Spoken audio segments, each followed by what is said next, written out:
Right. Good evening, everyone. Good evening. Good evening.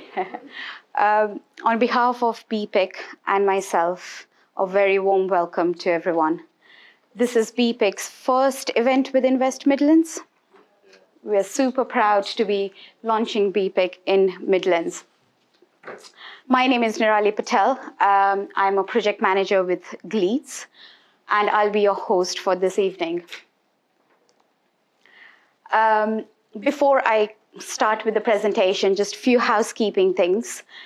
We are not expecting any fire alarms, so if you do hear one, can we please make our way to the church behind this building and please access the stairs. Fire exits, one is just here and one is where you entered the office. Secondly, can I please request everyone to silence their phones? Thank you. Toilets are just across where the lifts are. And Nikki, have I forgotten anything? I don't believe so. Good, thank you. So, welcome everyone. I'll run through the agenda quickly. I'll start off with why I'm passionate about diversity and inclusion. And we have amazing keynote speakers here. Amos Simbo, who's BPIC's chairman. We've got our own Kate Williams from Gleeds. We've got Phillip Thompson from Countryside and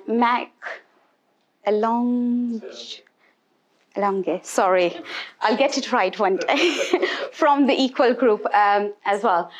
We have dedicated 10 minutes to question and answer session. And then we have plenty of opportunity to network, and we'll aim to close the event by 8:30. Right, so on to my story and why I feel passionate about diversity and inclusion is because of the personal journey that I have taken so far. I'm born and brought up in India within very traditional Indian family where I was very protected and really spoiled. So coming from that background to this country was a shock to the system. But yes, here I am still. I always dreamt of becoming a lawyer. And the reason being is because the society that I lived in and the family members, they always talked about either becoming a lawyer, doctor, accountant, or a business person, because those were the recognized and roles, even though my parents and grandparents come from the construction background. So so those were the roles that were discussed, and specifically in England, because the role models that I look up to still, they all got educated here, so that's why in England. And being independent, I didn't know and I didn't understand back then what that meant. But my parents always encouraged us to think that women should be independent. So I just noted these three things down at a very, very young age. And just to follow that dream, as soon as I turned 18, and I was waiting for when I turned 18, I applied to a UK university. And I got accepted, but my parents or no one in the family knew about it. As soon as I got accepted, I broke the news to everyone, right from the watchman, driver, just anyone who I would meet. I would tell them that I got accepted. And in my expectation was that everyone will be like, yes, will be super excited with me to be in that journey and will encourage me. But to my shock or surprise, quite a lot of people opposed to this idea of sending the daughter on her own to a very new country, very new background. But that wasn't the only thing. The main thing when everyone's thinking was that daughters are liability. And the reason why they were thinking that was that why spend so much money on a daughter, especially the international fees, when she's going to get married, move on to her own family, and she won't be a return on investment. But my parents always supported me in whatever I wanted to do. They didn't oppose anyone. They didn't argue with anyone. All they told me at that stage was that, can you prove it to the world that daughters can be an asset? Now, when I was 18, I didn't understand what responsibility I was taking, why I was coming. But as the time passed, I understood what they were saying. I understood the importance of it. And I'm super proud to now see so many of my cousins, my friends, the other people in the society encouraging their daughters to do whatever they want to do, go in different countries, and I still receive that thank you note. So it makes me super proud about that. I do go to India quite often, as much as I can, other than COVID. But I have seen that shift in culture. I have seen that people are encouraging their daughters to do whatever they want to do and follow their dreams. On to my journey with Gleeds. I joined Gleeds in 2018, and I was working in a law firm before. So when I joined Gleeds, one of the first things that I noticed was the challenge that the industry in general was facing in terms of diversity and inclusion. So I was just starting my journey with Gleeds at that stage. And when Gleeds started their steering group, I was so excited to join that steering group and be part of that change. The aim of the steering group was to develop Gleeds as a modern and competitive business. And through the steering group, we did quite a lot of work to bring awareness about the different roles that construction offer. Kate Williams will take you through more detail. We also collaborated with BPIC in 2019, end of 2019, and we are super proud to be in that journey with BPIC since 2019. One of the other things that we did end of last year was attended BPIC Amazing Award Ceremony. Even though I didn't win this award, I was nominated. But it's not good enough. I'll try better next time. On to the Birmingham specific. We have been recently, we have restarted our school visits just to bring the awareness of the different construction roles and also to make them understand about diversity, inclusion. This is my super duper team that we have visited school. One of the challenges that we gave to the kids was to build the bridge, and through that we explained to them what the different phases of construction are, and also understood what their passion is and how they can relate to construction. So we would love to join as many organizations as we can to do this work and continue this work. On to our first keynote speaker. He doesn't need any introduction. So can I please welcome Amos to give us detail. Just slides. Okay. Hi everyone. I'm Amos, and working with the BPIC team to build ourselves to where we are now. So I remember we started up in 2019, and the whole thing literally was only ever meant to be a network to sort of plug ourselves into the system. And here we are now, in 2022. And I started to feel like, the whole pandemic fast forwarded everyone's life. I don't know if you guys feel the same. It's like 2 years later now, it's like we're back. And that makes me always think, what did people during the war feel like, after like 6-7 years, and then all of a sudden we're back, because after now that everyone's married, how did you guys do this? It's been really like a flash, like quickly. And a lot of the work that we did was essentially in the pandemic. It was good for us in a way because there was no work, and everyone was pretending to do work at home, but they were not. But that meant people that were working on our team were doing actually work.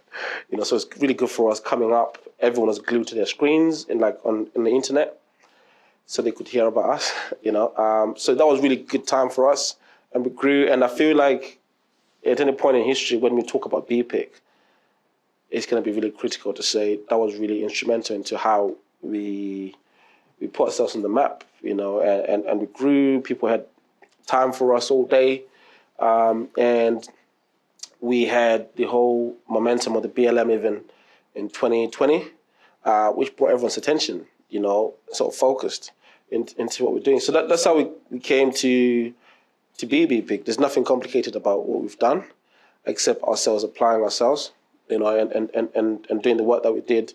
From when we started, we got the likes of, Sander, it's seen, all the highs and lows. You got Mac, it's seen, everything also coming up. And, that's basically, we sort of turn up every day, really, and try and do what we're doing.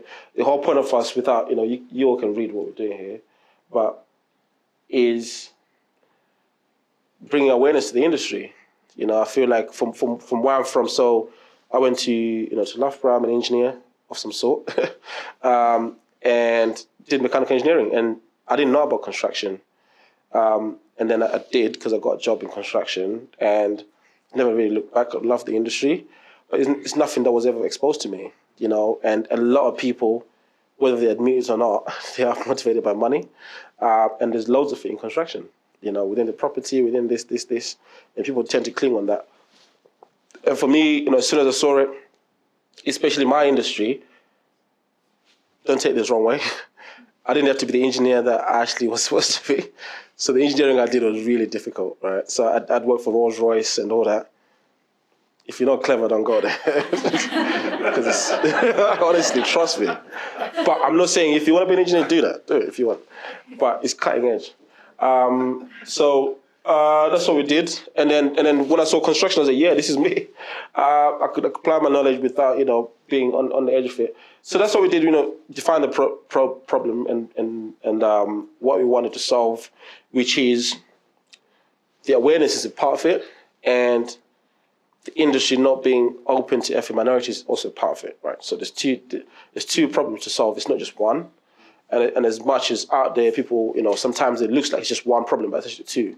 People don't know, and people, when they're growing up, they get encouraged. They don't get encouraged to go into the industry because there's a lack of awareness. No one in my family has ever been in construction. And up to this day, everything that you know about me, my mother still don't know what I do. Right? That's the honest truth. And I say that all the time because she just probably doesn't care. But she doesn't. And I explained it so many times. But that's just how it is now in the communities what we're for. And for us, we're here to change the narrative. And the people that have preceded us, the truth is they've had their day. And it's for us now to make that difference. They've did that bit. And for us, it's like, let's open doors for others. Let's get integrated. Let's get networked a lot more. Let's integrate ourselves into the system, into how the whole ecosystem is working. So, working with so many different companies, sometimes it's like, looking for minority-owned businesses, right? Or black-owned businesses. And then, on the other hand, there's events for every other business. So for one company, it's like, well, we should be there. Like, we don't want to be minority-owned businesses. We just want to be businesses and be integrated into everyone. We're not some sort of, minority business, a charity case. They just want to be business people, get connected, make their own relations, and crack on with what they're doing. For us, that's what we're trying to do. We're trying to be a bridge in a practical way. Everyone knows what the issue is. Everyone that tells you they don't know, they just are just saying it. The issue's been around, they've been said so many times, but what is the solution? How can we solve it? How can we be more collaborative? And we came up with a slogan called Stronger Together, because that's what we really believe in, to say a lot of us really want to be integrated, want to be together. Let's just focus on that. So that's what we're about. So career awareness, so it's network diversity construction, yes. And then the career awareness, some of these guys start with us. So this guy's called Pablo. He was supposed to be here. And then as team, initial part of the team that started, there's probably 8, 9 of us. Sander, am I lying? I'm not, am I? So, that on the team. And our main focus now is really to have people on the team that are full-time. So we started off, having part-time people that were working. We started with volunteers, but with the way we got stretched so much that we couldn't really do it with volunteers. and then we moved to part-time people, but now it's becoming a problem of its own. So, and moving to full entity now, and there's so much happening. And hopefully I can invite a lot of you in May. We're launching our office in London, and that's going to be brilliant, So I'll say you're all welcome. But, register and find and we're Umbrella Network, We're trying to encompass the whole built environment. So from construction, property, etc. There's so many facets, and once you start looking into property, I was speaking to someone from the Crown Estates. There's just so much going on that you probably wouldn't know in terms of people buying land, etc., etc. So there's a lot in it, and for us, we try to be that umbrella that encompasses all that. And you can see, what the problem is. And for us, we sort of condense what we do into 4 different elements, which is, when we started, like I said, we didn't really know what we were doing. That's the honest truth. We were just a network. And then we had so many phone calls from people. And some of the stuff in the first year, we were making it up as we went along, like a lot of architects do. I'm only joking. And the rest of it. And then we sort of start realizing, okay, this is what the problem is, and this is what we need to solve. So, then there's 4 elements, so which is the talent acquisition, actually finding the talent and being the talent pathway from early careers all the way, to senior level. That's a challenge of its own, but we're making good traction in that. Secondly is, the engagements with our, Nirali's mentioning, with our awards last year, which was the first time with our awards, really went really well with Canary Wharf, and people could get recognized, get a platform, etc. It was for everyone. And then the third was the consultancy, the leadership, in terms of how do we, in most instances, when it comes to leadership, people are thinking, okay, where do I start? Believe it or not, every time I meet, MD CEOs, after a session or round table, they're scratching their heads to say, where do I start with this? I know people want me to do this, but where do I start with this? So it's giving that, solution that encompasses everyone, that makes the case for the business, because it's still a business, and that can be rolled out for big organizations in a sustainable way. So we do that consultation. How do you become inclusive? How do you do this sort of stuff? And then fourthly, how do we support minority-owned businesses? So we're not just attacking all at once. It's been stage by stage based on what we can do, based on the funding that we have and how we can grow our team. And now we're in Birmingham, so it's growing. And after Birmingham, we're trying to do up north, so the northern powerhouse, and a bit of the southwest, which is Bristol. So it's all gradual. There's a method behind the whole madness thing. And our goal is to encompass the country, and then in years to come, go global, yeah? So a lot of people they don't do that now. I didn't say I'm going to do that now. It's just going to years to come, right? So yeah, just let you know. So that's me. So that's really us. To be honest with you, there's no trick to what we're doing at all. We're not more complicated than you guys, or there is no maths behind it or any algorithm. All we're trying to do is join up, but then show up every day. We want to be consistent. We want everyone integrated. We want to make an actual difference. So it's not just about the talk or about the platitudes, etc., etc. It's essentially how can we make it happen? It's simple. We're approachable. Like I said, on our team, we've got people dealing with the events. I know Rumbi's not here, but she's been really instrumental in organizing the events. I'm only saying that so I don't get in trouble. And then we've got people looking after talent acquisition. We've got people looking after our consultancy side. And for me personally, it's been draining for me personally. I'm also a person, right? And I've had to adapt to it. So the whole thing is we're oriented together.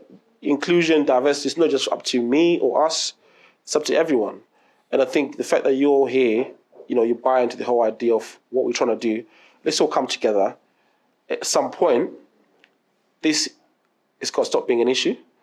And we're all going to be, bought into the idea. Everyone's got. That's what's going to happen. Yeah, at some point that's going to happen.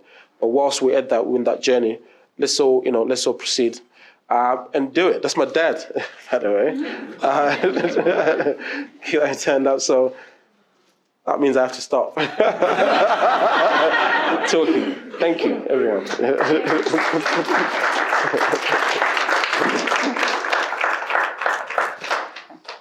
Thank you, Amos, for giving us insight into your journey and what you're planning for future as well. We've now got our keynote speaker, Kate Williams.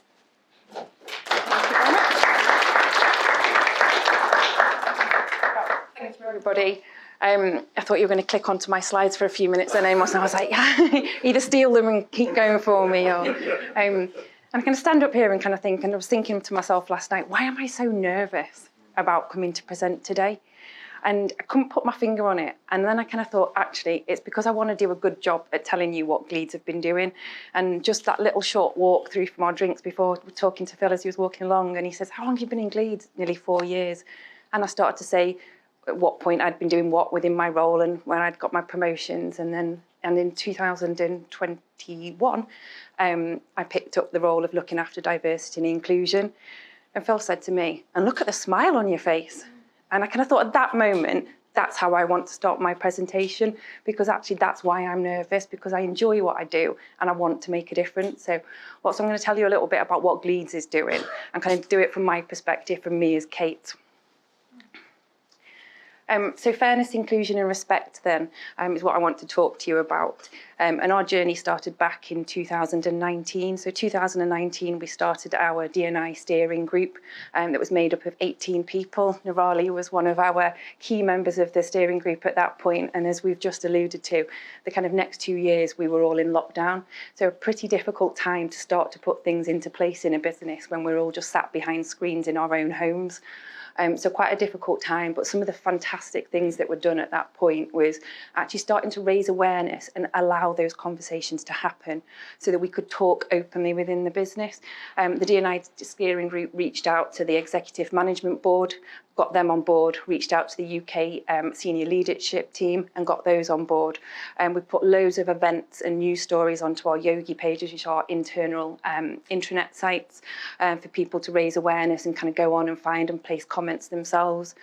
We took a lot of work and working on our gender pay gap to close our gender pay gap, which is still a journey that we're on. We did training, so we did unconscious bias training. We worked on our policies, ones that we didn't have and ones that we needed to improve on. And we started to reach out to look for an accredited company that we could work for to be gain our D&I accreditation over the coming years. So if I then fast track you through to February 2022, we made our move into moving away from diversity and inclusion, calling ourselves, that's what we were working on. And actually it was about fairness, inclusion and respect. So as it says here, we wanted to build a fair, inclusive and respectful community that supports everyone within our business to achieve their potential. And we built our strategy. We went out to the business in February this year to tell them what our strategy was through absolutely every platform that we could get. So we have a weekly call that is led by Douglas, our chairman. We have 300 or 400 people on that each week. So we took over that for 2 or 3 weeks running. Zara at the front here, our comms team, was working with us to make sure that we'd got it plastered all over our website. We had it as our screensavers. We talked about it in all of our meetings to start to raise awareness. And just want to kind of talk you through what that actually means for us. So fairness, inclusion and respect in there. And we all know that if people are treated fairly, they're included and they're treated respectfully, we have happier people and people are more likely to stay with us. Actually, more people probably want to join us as well. But one of the kind of key things when I stopped and thought about it from my own point of view was it is simply the right thing to do. So the question should be, why will we not, or why would we not treat somebody fairly, inclusively or respectfully? I just can't think of a reason. And that's the thing for me that then kind of makes me go, right, what's the next step? So within that then, fairness, what does it mean for us? So fairness reflects how we perceive the workplace to be. The principles is to be fair and inclusive, making sure that people feel that where there's a rule, there's a policy, there's a process that's put in place, it's fair to each one of us and there is justice applied within that. So make sure we follow those rules. If we put them down, let's stick to them. Inclusion, so it's how we feel within the workplace, so how we make each and every individual within our offices feel. And then respect. Respect is about how we treat each other within the workplace. We're most productive when we're happy, when our feelings and our wishes are respected by people. And we have a responsibility to respect each other as well. But we kind of take it that step further and say, actually, if you don't feel that you have been respected, call it out. We empower our employees to call it out in a respectful way, naturally, but call it out or come and tell us. So some of the things then we've been kind of working on now, as I alluded to before and Nirali alluded to, our D&I accreditation. So we've partnered with an external company called Clear Assured, who are working with us for our D&I accreditation.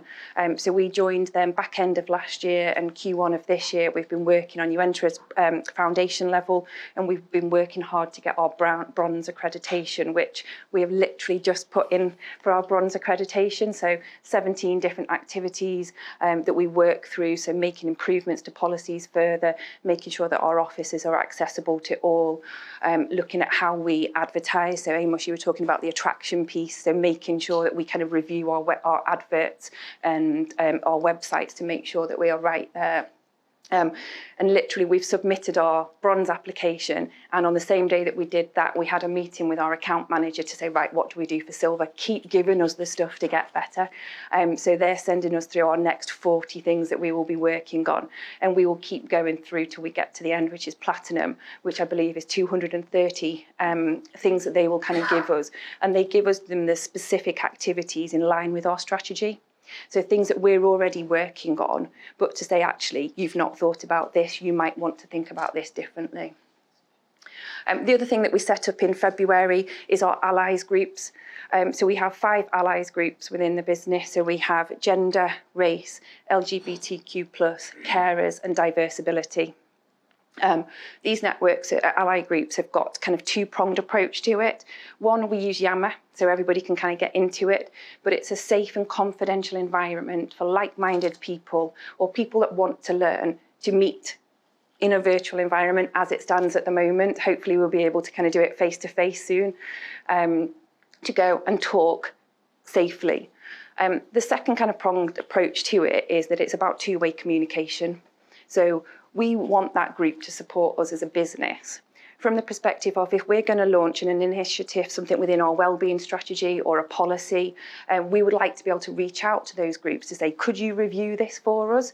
From your perspective, is this right? Have we covered everything? To give us that feedback. But also the other way around, that if we haven't spotted something, we want those individuals to be our eyes and ears within the business to say, hang on a minute, that's not sitting comfortably, or you might just want to look at this in a different way. So give us that feedback. So we're early stages of our allies groups, but we've seen some great kind of traction within it, and hopefully we'll kind of see more over the coming weeks, months and years. This slide kind of just encapsulates for me, we're on a journey. We started, as I said, in 2019 with a real clear focus on it. We have made really kind of good headway on collecting the data from our employees within the business, and we now have 85% of our employees within our business have told us about themselves. So actually we feel that we're in a really good place to start to measure, are we reflective of the communities that we work within across all of our 21 offices across the country? And actually, what do we need to do differently if we're not reflective of the communities we work in? And also with the minority groups that we do have in our business, what do we need to do differently to make sure that we support all of those minority groups? As I said before, we already clearly do our gender pay gap reporting, and because we've got the data now, this year we'll take our first steps into doing ethnicity pay gap reporting as well, ahead of us having to, because it's what we want to do. So this just kind of says it really. We're on a journey. We've done quite a bit in the last couple of years, but we know we've got a lot more to do, and we want to do that. So I think for me, it's just about kind of saying thank you for listening, and hopefully maybe if you're going to the Northwest next as you keep expanding, or Scotland or Northern Ireland where we've got offices, we'll be opening in our new Manchester office soon, and hopefully you'll invite me back in another year or so, and when you're launching one of those areas, and I'll be able to tell you actually we've got platinum and what we're doing differently. And that's it.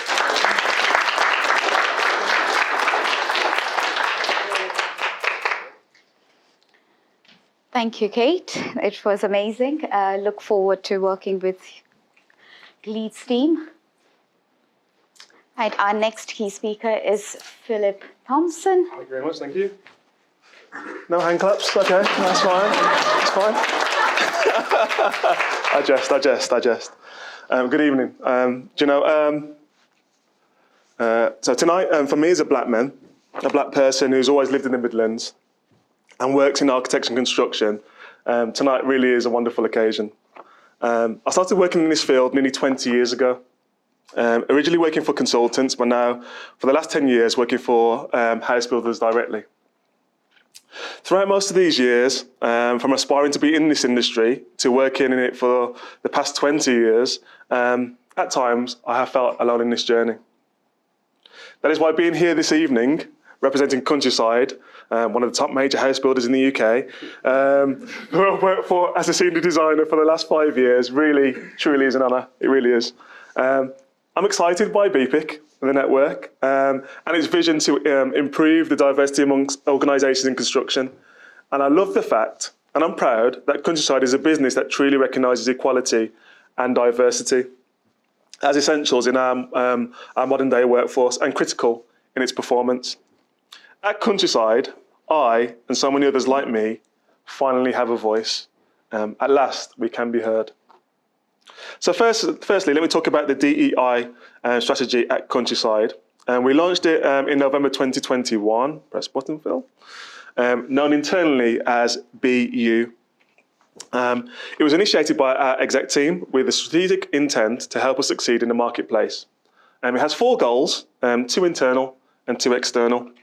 The 2 internal goals are to drive a more inclusive environment, so where people can be themselves and belong and everybody can thrive. BU, that makes it about everyone, different personalities, mindsets, styles, backgrounds, beyond minority groups, so as not to polarise our workforce. Sold with a strong link to well-being. When put this together, I didn't know, and it's quite tragic really, that 2 people a week take their own lives in this industry. That's 3 times higher than other industries.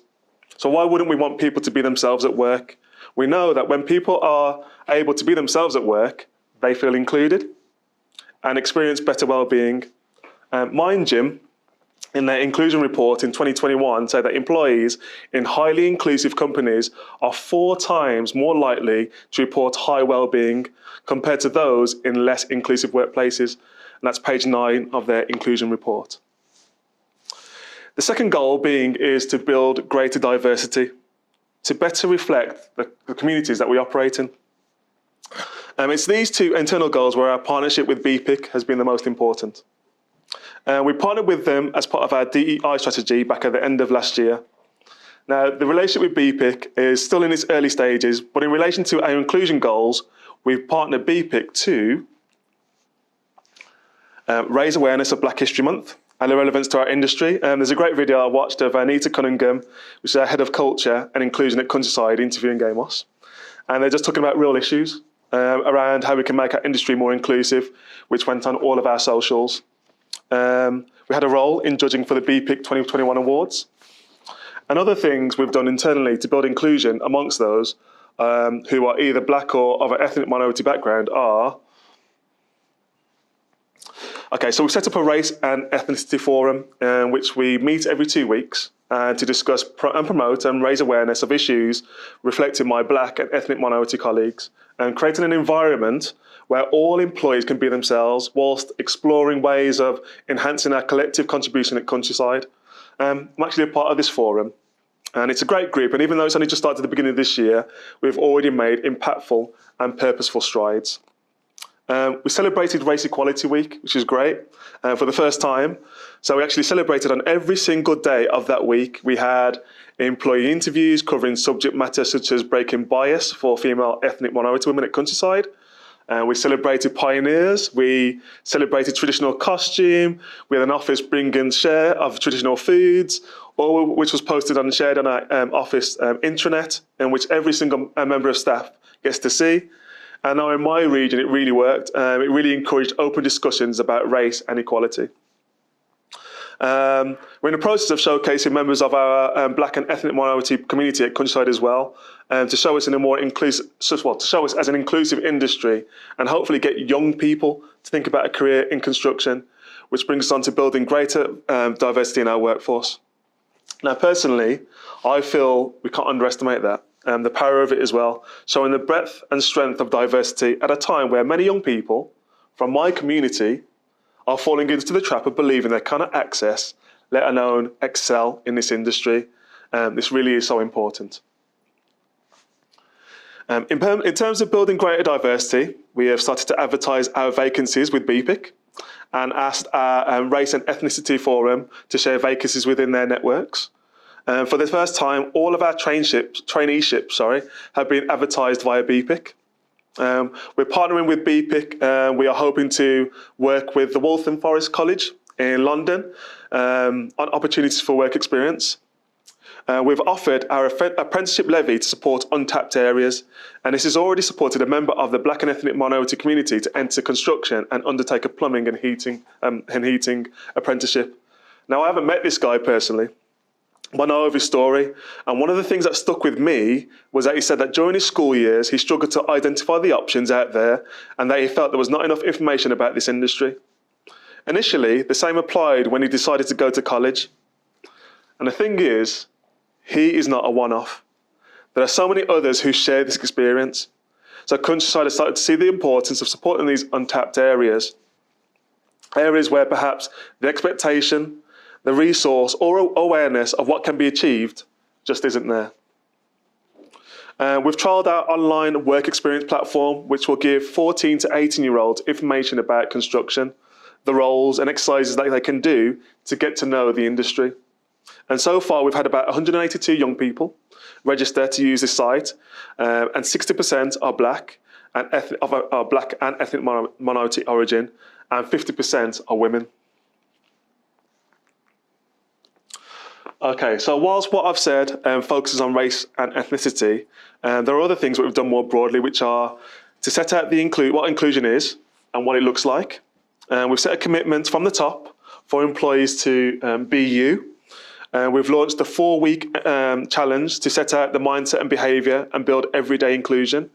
We've set up affinity groups so people can be themselves. We've built strategic partnerships with women in construction, women in social housing, obviously BPIC, and just agreed a partnership with Stonewall as well. We've used our Disability and Carers Forum to influence potential architectural design of future modular house types and to train sales teams in dealing with this disability. And we've agreed a national inclusion calendar of diverse events, which we will celebrate. So to close, I would have to say that all that Countryside and BPIC are doing is great. The collaborative efforts are wonderful to see and be a part of. I'm proud of it. I really am proud of it.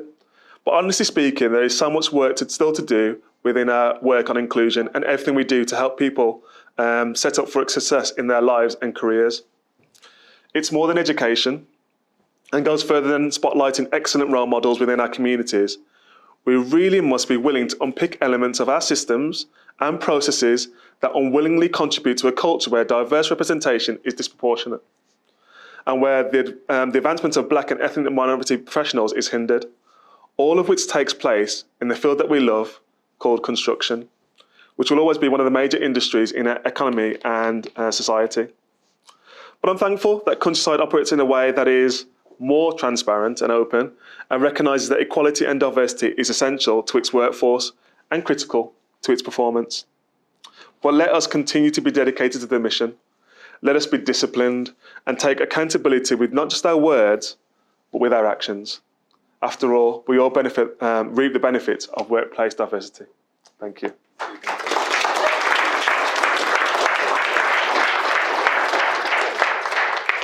Thank you, Phil.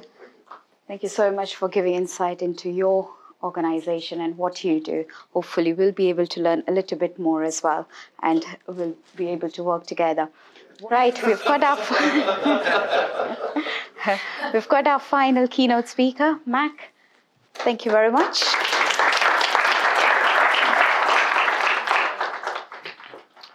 Good evening.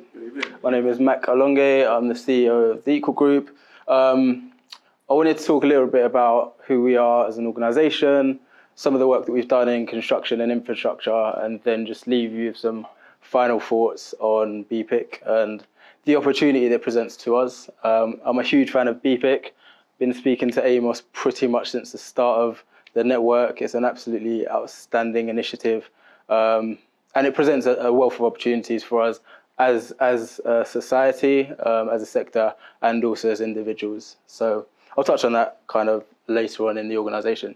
I'll start with who we are as the Equal Group. So our mission is essentially to help organisations to unlock the true value and potential in individuals. We typically do that through data and technology. I'll talk a little bit later on about our approach. But our vision is to really enable a business world without bias. We think that bias hinders the potential within individuals, the potential within organisations, and also the potential of us as a society. Our approach is to be data-driven in absolutely everything we do. So really pleased to hear about the work that Gleeds is doing to unlock the data within the organisation. That's a key starting point to understand from both a qualitative and a quantitative perspective who's in your organisation, what are the issues that they're dealing with, how can you as an organisation tailor your offering to really help individuals to unleash the potential that's built up within them, and looking at the opportunities for you to do more to facilitate a greater, better, more inclusive working environment for individuals. We use that data to essentially identify operational gaps. So as Kate was saying, looking at the regional differences in your organisation, looking at differences within certain levels within the organisation, certain functions. We often find that HR functions are overpopulated or overrepresented with female individuals. There's no logical reason for that. So this is kind of an opportunity for us to look at what we do, how we do it, and look for ways to improve that. We work with organisations to set strategic targets. So really identifying who do you want to be as an organisation, and how do you work towards that. We work with partners to really create and design strategic interventions to help them get to that. And I think that the last 2 points are super important to our approach, and it's really about tracking progress over time. This isn't a one and done situation. You don't just set your strategy and policy and tick it off. It's about continuing to get better, continuing to improve, refining, replanning, and repeating that over time. This is a team. I'm not going to speak too much about it, but we're a team of 16 individuals dedicated to helping our clients and their organisations to really get better at what they do and how they do it. A wealth of experiences, wealth of backgrounds. We try as much as possible to practice what we preach. So when we're talking about diversity and inclusion, we really want to role model it for organisations. This is some of the organisations we've worked with. And I wanted to spend a little bit of time rather egotistically talking about myself. So my background is in the energy sector. So I spent 10 years as a regulatory consultant, worked for the likes of KPMG, National Grid, UK government and Scottish government.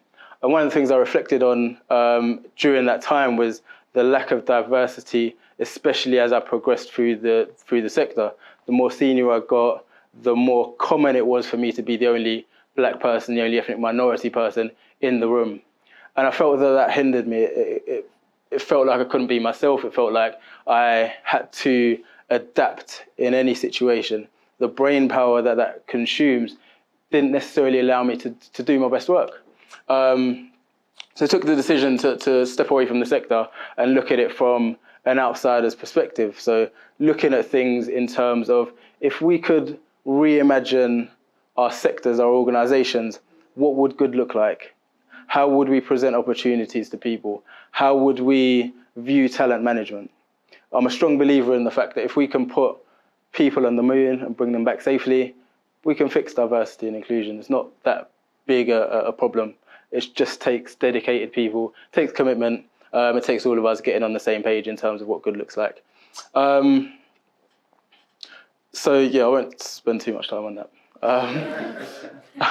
Essentially, when we work with organisations and across sectors, we take kind of a multi-dimensional approach.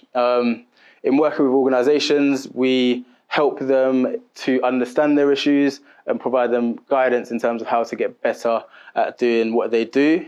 And then from a sectoral perspective, it's really about embedding best practice. We're firm believers that one company doing equality, diversity, inclusion is great, but how fantastic would it be for a whole sector or whole sectors to do it as standard? And that really gives us a framework to understand what progress looks like in the context of specific industries, the issues that you're dealing with. When we talk about retaining talent, we're also looking at it from a sector perspective. How do we as a sector retain the best people and develop what we do? So talking kind of specifically about a project that we've been involved in for the last 2 years, so working with the Mayor of London, the Greater London Authority, we've produced a programme focused on the construction and infrastructure sectors, designed to help young black men predominantly get into the sector, but not just into the sector in terms of getting jobs, but looking at career progression. This isn't just about a transactional job opportunity. This is about making sure that people have the ability to progress, to develop themselves, and to feel part and parcel of what's going on in our communities. So these are a number of companies that we worked with. We took kind of a two-dimensional approach in delivering our sessions to these organisations. One, the first approach is really looking at foundationally, what do these organisations need to understand about the challenges that they're facing, unique to them, but also common across the sector. Some of the things we looked at in construction specifically was about the culture. So I was talking to someone earlier, I think Nirali, about the difference between corporate culture, when we're all around laptops, when we're all working, versus operational culture, when we're on the sites, when everyone's in hard hats, when we're a little bit dirty and the language gets a little bit colourful. What does that do when you're of a minority background? How do those conversations turn and what impact does that have, again, to Phil's point on mental health? And then the other aspect was structural. So what is it that we need in place in terms of policies, procedures, in dealing with issues when and as they come to the fore? How do we train our staff? How do we ensure that everybody's got a common understanding of what equality, diversity, and inclusion means, why it's key to their role, and also the value that you can deliver as an organisation to your local community? And then the second kind of case study I wanted to mention was our work, award-winning work with the Energy and Utility Skills Partnership. So we've been working with 50 organisations across the energy sector to really track and measure their progress on equality, diversity, and inclusion. As I said, data is at the heart of everything we do. So we looked at it in 4 dimensions: leadership, attraction and recruitment, retention and progression. So really getting clear about the metrics that we want to see from organisations to demonstrate progress across the sector. And again, putting that into context as to where we are, what are the challenges that we're facing. These are a number of the companies that were involved. Hopefully you recognise some of the names on that. So we awarded Innovation Programme of the Year at the Energy Talent Awards 2021. And really the project has been pivotal in unlocking some of the issues that the industry is facing. 2 of those issues, just to highlight, was poor representation of female leaders across the board. So the kind of in the mid-20% representation of female leaders, obviously against the backdrop of a working population of 50-50. And then also the dilution of Black, Asian, minority, ethnic candidates through the recruitment process. So as an industry, we I still refer to myself as part and parcel of the energy industry, we were attracting 21% candidates from Black, Asian, and minority ethnic backgrounds. That translated to only 10% of individuals getting jobs. So you can see there's a quite significant drop-off. That was in 2020. In the last year, the industry has improved that by 3%. Still some work to do, but we're definitely moving in the right direction. But 2021 really focused on helping organisations to reconsider the way that they were engaging with Black, Asian, minority ethnic communities in a meaningful way. So as promised, I wanted to kind of end on a note that was BPIC centric. As I said, I'm a huge supporter of Amos and the team. Launching in the Midlands is super significant. The Midlands has a really unique relationship with ethnicity. I say unique, I think it's got a lot of work to do. I have been struck by just how lacking in diversity these corridors are. So when you walk across Cornwall Road, you walk in all of the business districts in the Midlands, where is the ethnic representation? Because the region itself is super diverse. So if we're not seeing these in the boardrooms, if we're not seeing these on construction sites, where are they? Construction, as Amos likes to say a lot of the time, is everybody benefits from it. Everybody uses buildings. Everybody uses infrastructure. So if we aren't part and parcel of the decision-making process, if we're not part of the construction design, the build, the implementation, what is going wrong and how do we unpick that? So the BPIC Midlands launch really gives us an opportunity to start to meaningfully address some of the situations in our region. The region itself is one of Europe's youngest and most diverse. We believe that this census is going to reveal around about 60-40% split in Birmingham. That in itself gives us a unique opportunity to start to address what will now become a minority-majority city. How do we grapple with that in terms of our leadership teams, in terms of looking at the long-term sustainability of the region? It's an absolutely amazing opportunity to network with like-minded individuals. Please do take this opportunity, share experiences, share your network. You know, the power of us as individuals is limited, but to coin Amos and BPIC's phrase, together we're stronger. So we really need to take this opportunity to learn from one another and to ensure that we're challenging each other as well. Engage, plenty of events, plenty of insights, plenty of thoughts. And finally, challenge your organizations. I think it's easy for organizations to do the strategies and come up with the words that assure people of what their intentions are. But if those values, those strategies aren't being lived to or delivered against, there's a role for us to play as individuals to hold our leaders to account. And that's not to make leaders feel uncomfortable, but we live in an environment where we need this accountability. We need to be sure that progress is being made, because this isn't a subject matter that we're here to laugh and joke about. We need to see change, and it's up to each and every one of us to drive that change. So it's been my absolute pleasure to present to you today. Do feel free to connect with me or connect with the Equal Group on all social media channels at the Equal Group. Happy to field any questions personally, or I'm not sure how this is running, so I'll hand it back to Nirali. Thank you.